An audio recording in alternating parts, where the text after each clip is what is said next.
Hello, mga baboy ni Biancio. Laki. Ang dami oh.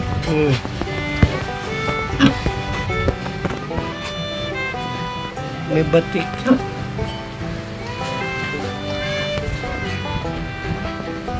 Ang cute ng mga baboy. Isa, dalawa, tatlo, apat, 5, 6, 7, 8, 9, 10.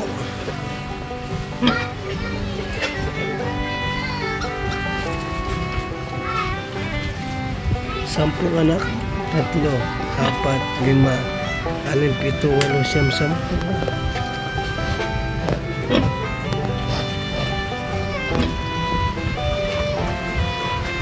Swerte pag kayong meron kang inahin na mga anak na 10.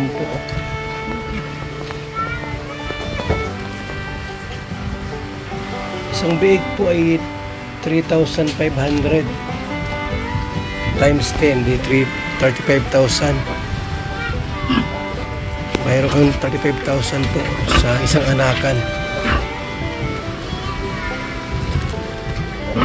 Kaso yung pag-aalaga sa pagkain, malaki dito ang gastos. Hindi basta-basta magka-alaga ng baboy. Dahil alagaan mo yung pagkain yan araw-araw. Tapos sa anak ka ng 10, di may 35,000. Yung pagkain mga 20. Mag 15 mil ka din. Kaso siyempre maglilinis ka pa niyan. Araw-araw nilinisan mo, alagaan mo, paliliguan mo. Pagod din sa babuyan. Kung meron kang 3 inahin, mga anak ng 10, di malaki-laki 105,000. Kasos mo po sa baho.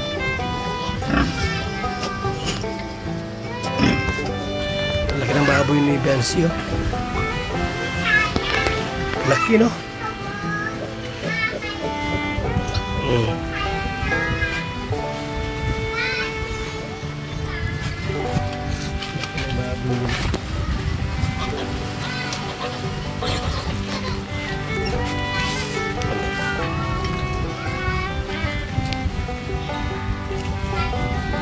Isa-isang batik. Dati putiin na tingin dito. Dati na puti. So wala si Bianci po, nasa Palawan na. Mga kalinga, kasama ang mga P-boys. Puntang Palawan. Si Bianci. Nagpapalamig-lamig sila doon.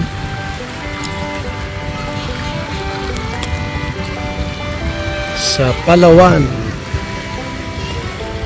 Sasakay ng aeroplano po.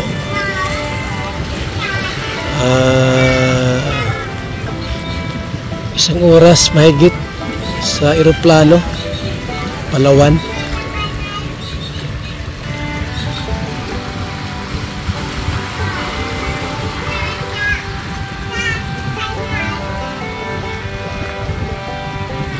Madalang dagat po mga kalingap, no? Sarap maligo dito. Kasi po pag ganitong Mayo, June, July, maraming salabay po mga kalingap. Puso ang salabay pagka ganong mga buwan. Makati ang dagat. May din po, mayroon din po mga dagat na walang salabay.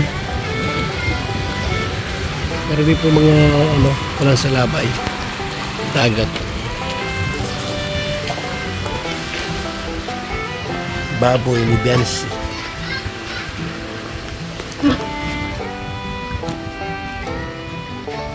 Walang anakan pa ito mga kaibigan.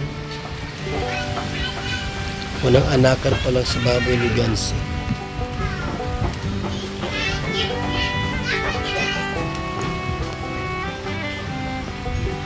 Buhay ng isang inahin. Yan o. Baboy, ang anak baboy din. Biik. Yan. Ulam.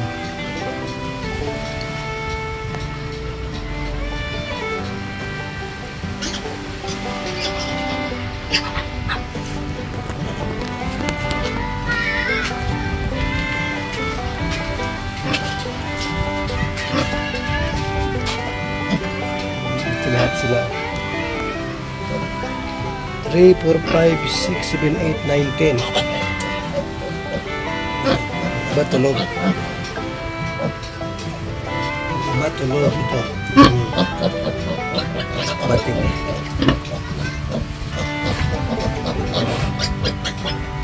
Madudo. Mga busog mo pala sila. Mga busog.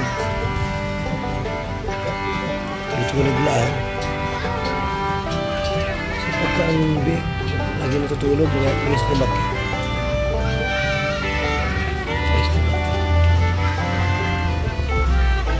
Sarap ang tulog ng isa, oh. Ang cute ng big, ano po? Cute ang baboy. At bagong panganak. Magandang baboy, alagaan pagka may anak. Magandang anak kung marami. Kung dalawa lang, logi. Kasi may baboy ang anak, dalawa, di ba? Ito, 10 anak ay. Tapos, ang isang baboy, ang isang big, 3,500. May 10, 35,000. Marami kang big, marami kang baboy po, ay nahin. Okay na rin.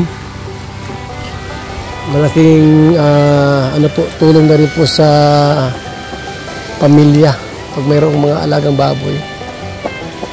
Sabi baga po makalingap, parang alkansya po ang baboy.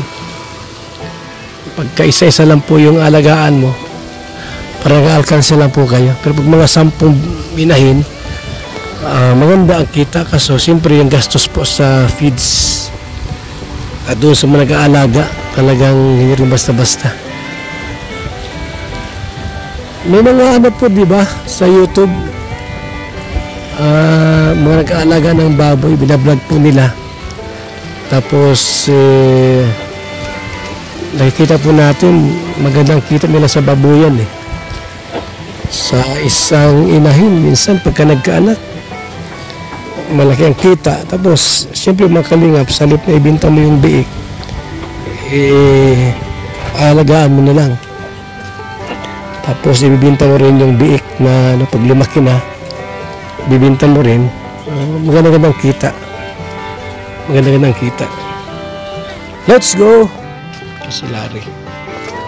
Dabis. Salamat po sa ating lahat, mga kalingap. Mabuhay. God bless po.